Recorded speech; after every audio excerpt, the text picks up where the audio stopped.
जासु वियोग विकल पशु ऐसे, प्रजा मातु पितु जी हैं कैसे। पशु पक्षी भी प्रेम करते हैं राम से, बोलो करते हैं कि नहीं। मैं कहता हूं राम दूर तुमको दिखाई दे रहे हैं, दिखाई ही नहीं दे रहे हैं, दूर लग रहे हैं, अनुभव कर रहे हो कि राम दूर है, लेकिन राम का नाम तो दूर नहीं है।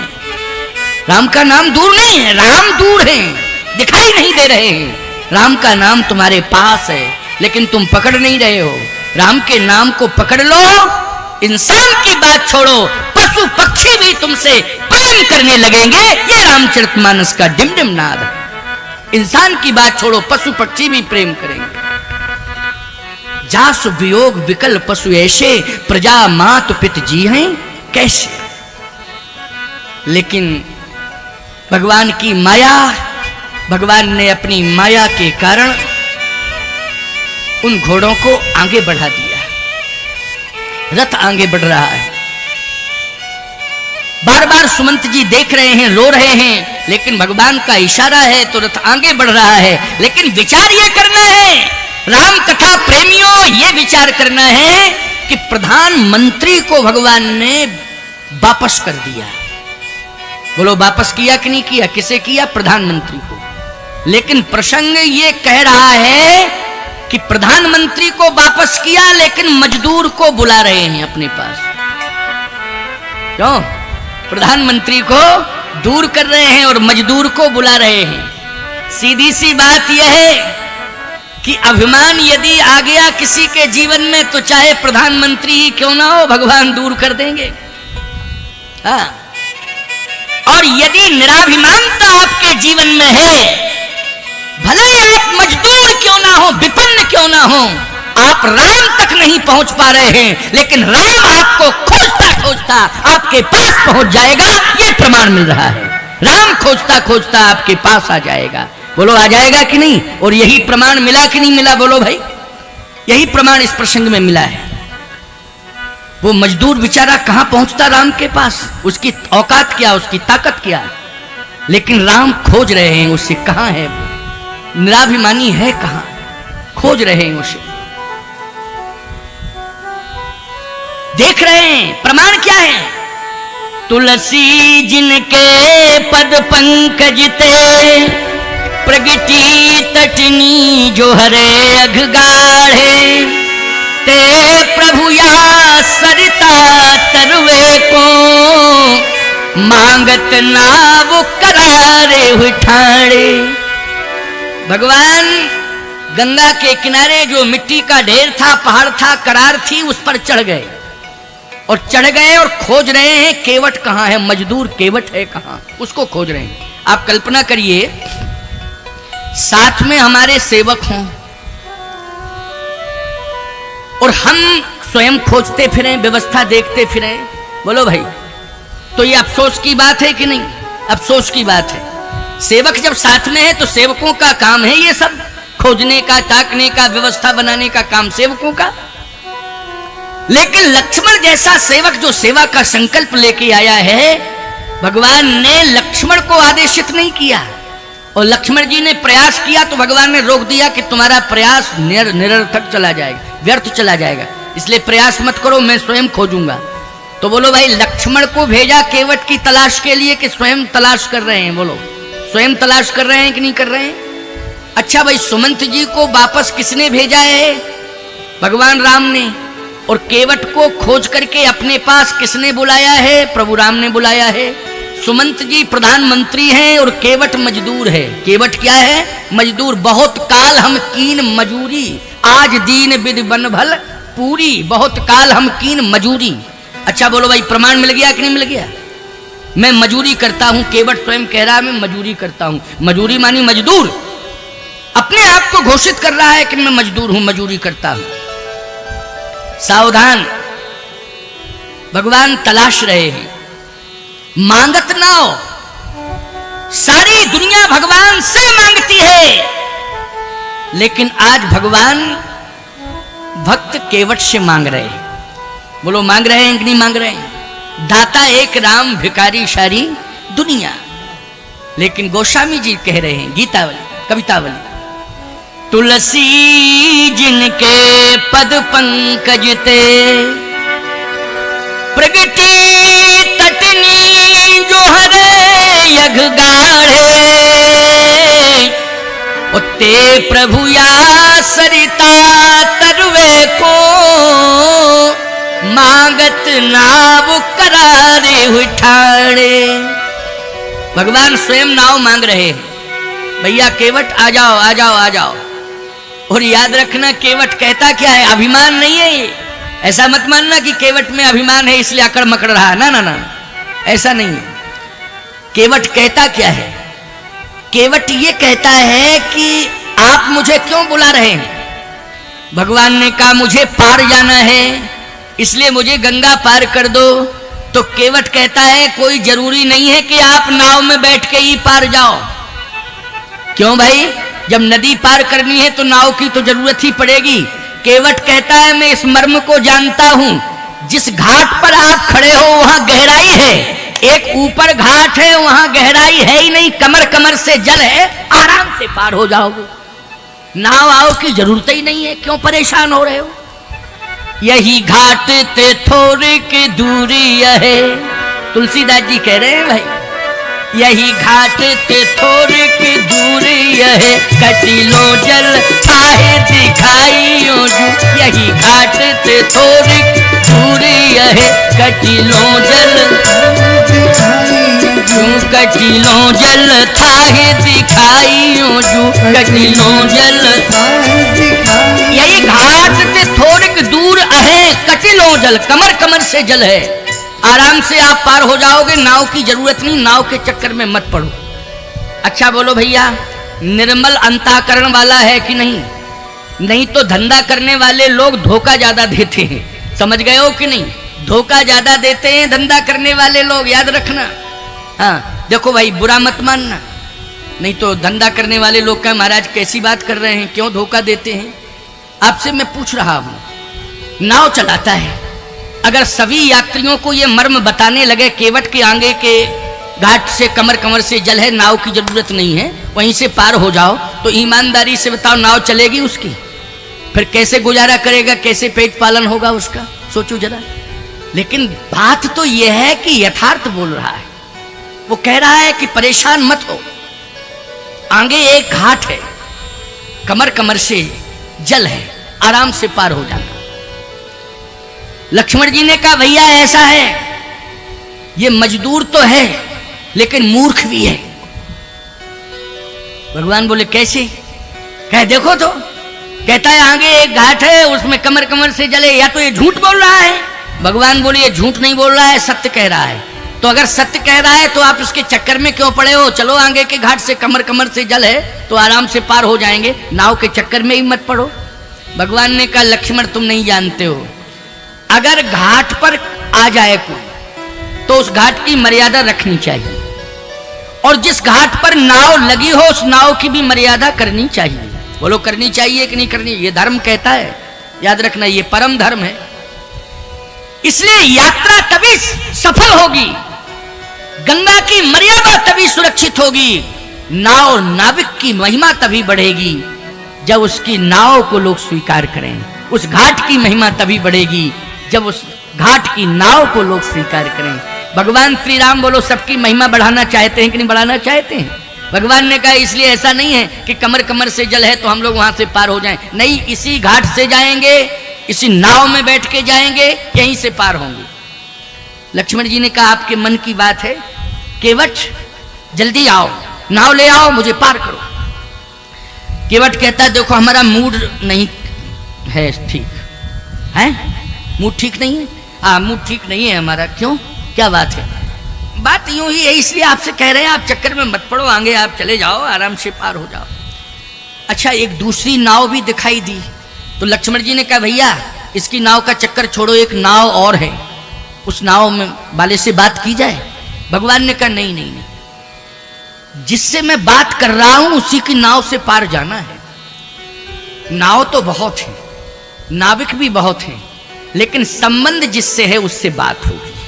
समझ गए हो कि नहीं? संसार में लोग बहुत हैं लेकिन जिनसे भगवान का संबंध है वो भगवान जिनसे अपना संबंध बना चुके हैं उन्हीं से बात होगी। बोलो होगी कि नहीं होगी? इसलिए मैं कहता हूं मानिए सवई राम के नाते, तुम लोग भगवान से जुड़ जाओ, भगवान से अपना संबंध बना लो। भगवान तुम्हें खोजता फिरेगा। बोलो खोजता फिरेगा कि नहीं? संबंध किससे बनाना होगा? तुम्हें भगवान से बनाना होगा। भगवान खोजता फिरेगा। उल्टा हो रहा है, तुम भगवान को खोजते फिर रहे हो। इसलिए खोजते फिर रहे हो कि तुमने संबंध अभी ठीक से बनाया नहीं है। संबंध बना लोगे तो भगवान खोजेगा। केवट ने संबंध बना लिया है प्यारे, पहले से ही बना लिया है। भगवान ने कहा केवट तुम्हारी नाव में बैठ के ही पार जाएंगे, तुम्हारी नाव लाओ जल्दी। एक बात मैं आपसे कह रहा हूं, जब रावण सोने का रथ लेके आया श्री राम के सामने लंका के सम्रांगण में, तो विभीषण जी ने एक बात कही थी कि महाराज ये राजा है, इसके पास सोने का रथ है, ये सोने के रथ पे बैठकर युद्ध करना चाहता है। लेकिन मेरी आपसे एक प्रार्थना है, आप भले ही वनवासी हैं, अयोध्या से रथ नहीं मंगा सकते हैं, लेकिन देवताओं को सुखी करने के लिए आप युद्ध कर रहे हैं, तो आप इंद्र से तो रथ मांग ही सकते हैं। इंद्र से रथ, और इंद्र का धर्म कहता है कि रथ भेजना चाहिए, इसलिए आप इंद्र से रथ मांगिए। भगवान ने कहा नहीं नहीं, मैं नहीं मांगूंगा। तब तक देवताओं ने आपस में चर्चा की और कहा महाराज विभीषण कान भर रहा है राम जी के, कहीं मूड अगर बदल गया और वापस हो गए तो गड़बड़ हो जाएगा, इसलिए रथ भेज दो, स्वर्ग से रथ भेजो। इंद्र बोला हम रथ तो भेज ही दें, और कहें तो हमारे पास दशरथ है, हम दशरथों को भेज दें। रथ की बात छोड़ो, आप कहो महाराज दशरथ, राम राम कह राम कह राम राम कह राम तन पर हर रघुवर बिरह राव गए सुर धाम। सुर धाम मानी स्वर्ग गए। बोलो गए दशरथ जी स्वर्ग के? नहीं। तो इंद्र ठीक तो बोल रहा है कि रथ भेज दें, कहो दशरथों को भेज दें, रथई पे बैठाल दें, दशरथ को चले जाओ, है तो रथ भी मिल जाएगा और पिताश्री भी मिल जाएंगे। इसलिए ऐसी कोई बात नहीं, लेकिन हमारी अपनी इज्जत है, प्रतिष्ठा है, थोड़ी सी सूचना तो पहुंचाए। एक सूचना पहुंचा दें कि श्रीमान इंद्र जी एक रथ की अविलंब आवश्यकता भेजिए, तो मैं तुरंत रथ भेज दूंगा। अच्छा, भगवान ने कहा समझ में बात आ रही, ये अभिमानी है, ये सम्मान चाहता है, ये अभिमानी हो गया, ये सम्मान चाहता है। सावधान, मैं धर्म की रक्षा करने के लिए, धरित्री को स्वतंत्र करने के लिए मैं बिना परित्राण के, बिना छाया के, बिना रथ के युद्ध करूंगा, लेकिन अभिमानी इंद्र से मैं रथ नहीं मांगूंगा। और भगवान ने इंद्र से रथ नहीं मांगा, धर्म रथ पर बैठकर भगवान ने युद्ध किया है। किस रथ पर बैठकर युद्ध किया है? धर्म रथ पर बैठकर युद्ध किया है। लेकिन संकेत मेरा यह है कि भगवान ने इंद्र से रथ नहीं मांगा, लेकिन वही भगवान केवट से नाव मांग रहे हैं। बोलो भाई मांग रहे हैं कि नहीं मांग रहे? इंद्र से रथ नहीं मांग रहे हैं, वो केवट से नाव मांग रहे हैं। अब तुलना करो जरा इंद्र की और केवट की तुलना, जमीन आसमान का अंतर है कि नहीं? कहां इंद्र राजा स्वर्ग का अधिपति और कहां मजदूर मजदूरी करने वाला। लेकिन तुलसी जिनके पद पंकज ते प्रगटी तटनी जो हरे अगगाड़े, ते प्रभु या सरिता तरवे को मांगत नाव करारे हुए ठाड़े। भगवान कहते हैं केवट मैं तुमसे नाव मांग रहा हूं, तुम नाव लेके आओ, मैं तुम्हारी नाव में बैठ के ही पार जाऊंगा। तो केवट कहता है ज्यादा पीछे पड़ गए हो तो हमारी शर्त है, उसको पूरा करो। भगवान राम ने कहा क्या शर्त है? कहा ये बताओ पहले वचन दो, पूरा करोगे कि नहीं करोगे? भगवान राम ने कहा मैं पूरा करूंगा शर्त को, लेकिन पहले बता तो दे शर्त है क्या। लक्ष्मण जी बोले ज्यादा क्यों पीछे पड़े हो आप, हम समझ रहे हैं शर्त यही है। ये शर्त पूरी कराना चाहता है कि ये जानता है, पूरा संसार जानता है कि आपका जो वनवास हुआ ना, वो वनवास विश्व चर्चित है कि अम्बा केकई ने आपको तपस्वी के वस्त्र दिए हैं और आप तपस्वी के वेश में आए हैं। इन वस्त्रों में ना कोई जेब है, ना नोट रखने का इंतजाम है, ना आपके पास रुपया पैसा है। इसको ये मालूम चल गया है कि इनके पास लेने देने के लिए कुछ नहीं है, फ्री फंड की यात्रा होगी, तो फायदा क्या है। इस मर्म को ये जानता है, इसलिए शर्त कराना चाहता है कि यदि आपके पास लेने देने के लिए कुछ हो तब तो हम आए, नहीं फायदा क्या है। भगवान ने कहा वैसे तो ऐसा नहीं होना चाहिए, लेकिन फिर भी पूछे लेता हूं, फिर भी पूछे लेता हूं। भगवान ने कहा केवट, तुम्हें यही संदेह हो रहा है कि मेरे पास लेने देने के लिए कुछ नहीं है, यही संदेह है कि मेरे पास लेने देने के लिए कुछ नहीं है, इसलिए तुम पार नहीं करना चाहते हो मुझे। सावधान, ध्यान से सुनना, बहुत महत्वपूर्ण बात बता रहा हूं, इसमें भाव बहुत छिपे हुए हैं साहब। केवट की आंखों में आंसू आ गए। कहा सरकार, आपके पास जो देने के लिए है संसार में किसी के पास नहीं। अरे तो क्या है, मेरे पास जो होगा मैं दे दूंगा। हाँ आपके पास है, मुझे रुपया पैसा नहीं चाहिए, फिर मुझे तो अपना कल्याण चाहिए। कल्याण? केवट कहता है रुपया पैसा से कल्याण नहीं होगा, इससे तो पेट भरता है। क्यों भाई? रुपया पैसा होगा, धन संपत्ति जायदाद होगी, इससे आपके उदर की पूर्ति होगी, भरण पोषण आपका होगा। लेकिन केवट ने कहा इस नाव से मैंने हजारों को पार किया है, जो उतराई मिली है उससे भरण पोषण का इंतजाम हुआ है, लेकिन आपको मैं पार करूंगा तो मेरे मरण का इंतजाम होना चाहिए, कि मेरा मरण हो लेकिन साथ में मेरा तरण भी होना चाहिए। क्या होना चाहिए? तरण होना चाहिए। तो तरण कैसे होगा? तो केवट कहता है तरण का इंतजाम यही है। क्या? पद कमल धोई चढ़ाए ना, नाथ उतराई चहूं। पद कमल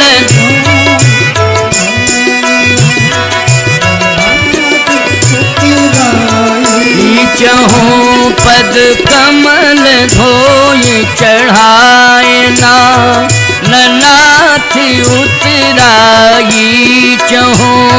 पद कमल धोए चढ़ाए ना, नाथ उतराई चहूं। मोहे राम रावुर आन दशरथ, सपत सब साची कहूं। मोहे राम आन दशरथ, सपत सब साची कहूं। पद कमल धोई चढ़ाए ना, नाथ उतराई चहूं। पद कमल धोए चढ़ाए नाव, न नाथ उतराई चहूं। आपके चरण का चरणोदक चाहिए मुझे। अच्छा बोलो, उद्धार किससे होगा? संपत्ति से होगा कि भगवान के चरणोदक से होगा? भगवान के चरणोदक से उद्धार होगा। इसलिए मुझे उद्धार चाहिए, आप अपने चरण का चरणोदक मुझे दीजिए। अगर आप चरणोदक दे सकते हो तब तो मैं आऊं, और यदि आप नहीं दे सकते हैं तो मैं नहीं आऊंगा। भगवान ने कहा ये श्रद्धा का विषय है, इसमें किसी प्रकार की हट नहीं करना चाहिए। क्यों भाई? चरणोदक लेना है तो ये श्रद्धा का विषय है कि नहीं? श्रद्धा पर डिपेंड करता है, ये करता है कि नहीं करता है? अगर तुम्हारे मन में भाव है, श्रद्धा है, तो चरणोदक ले लो। केवट कहता है, एक बार फिर कहो। भगवान ने कहा यदि तुम्हारे मन में श्रद्धा है तो चरणोदक ले लो, लेकिन देर मत करना, मुझे जल्दी पार होना है। इसलिए बेगयान जल, बेग मानी जल्दी, बेगयान जल पाए पखारू, और होत विलंब उतारहूं पारू। बेग मानी जल्दी, जल्दी क्या लाओ? जल। जल मानी गंगा जल, जल्दी गंगा जल लाओ, हमारे पैर पखारो, चरणोदक लो, पार करो। जैसे ही केवट ने ये शब्द सुना कि जल्दी जल ले आओ, तो केवट गंगा जी की तरफ नहीं गया, गांव की तरफ गया। देखो साहब, जल कहां मिलता? गंगा जी में मिलता कि गांव में मिलता? ये बताओ। जल तो गंगा जी में मिलता, लेकिन गांव की तरफ भागा। लक्ष्मण जी बोले देखो प्रभु, आपने कहा बेग आन जल, जल्दी गंगा जल लाओ, चरण पखारो, गांव की तरफ भाग गया। इसका मतलब है इसका मूड नहीं है पार करने का, आप पीछे पड़े। और इसका बिल्कुल मूड ही नहीं है आपको पार करे। और अगर यही कंडीशन बनी रही तो 14 साल तक यहीं खड़े रहोगे, हमारा अनुभव कह रहा है। और यदि आप मुझे आज्ञा दो तो ये क्या पूरा खानदान आ जाएगा और प्रार्थना करेगा जल्दी पार कर। देर वेर कुछ नहीं लगेगी, तुरंत ही आपको पार कर देगा। ये पूरा खानदान आकर के यहाँ प्रार्थना करेगा। लेकिन अब आप हैं, आपका स्वभाव है, अब क्या बतावें, आप मुझे यूज क्यों नहीं कर रहे? आखिर मैं किस लिए आया हूं? आपकी सेवा के लिए आया हूं और डिसिप्लिन सिखाने के लिए भी आया हूं। अनुशासन कैसे उसका अनुपालन किया जाता है ये मैं जानता हूं भैया। आपका आदेश मिल जाए तो अभी पूरा का पूरा परिवार आ जाएगा ही। भगवान ने कहा एक बात बताओ लक्ष्मण, तुम खड़े कहां हो? कहा घाट पर। ये भाषा घर की बोल रहे हो कि घाट की बोल रहे हो? तुम ये बताओ। ये भाषा घाट की नहीं है, ये भाषा है घर की। और घर की भाषा में और घाट की भाषा में बहुत अंतर होता है। बोलो होता है कि नहीं होता है? अच्छा तुम घर में चाहे जैसे बोलते रहो, लेकिन यदि घर से बाहर निकल गए हो दूसरे स्थान पर कहीं किसी गांव में या बाहर, तो आपको संभल के बोलना पड़ेगा कि नहीं बोलना पड़ेगा? बोलो जल्दी। भाषा संभल के ही बोलो, देश काल परिस्थिति को देख के ही बोलना चाहिए, बिना विचारे कभी नहीं बोलना चाहिए। लक्ष्मण ये तुम्हारी बिना विचार की भाषा है कि पूरा खानदान आ जाएगा और 1 मिनट में अभी जो है सब पार कर देंगे आपको। आप मुझे आज्ञा तो दो, मुझे आदेश तो दो। नहीं नहीं नहीं, इस भाषा से काम नहीं चलेगा। लक्ष्मण अभी तुम शांत रहो। कहे वो तो चला गया है, अब पार कौन करेगा?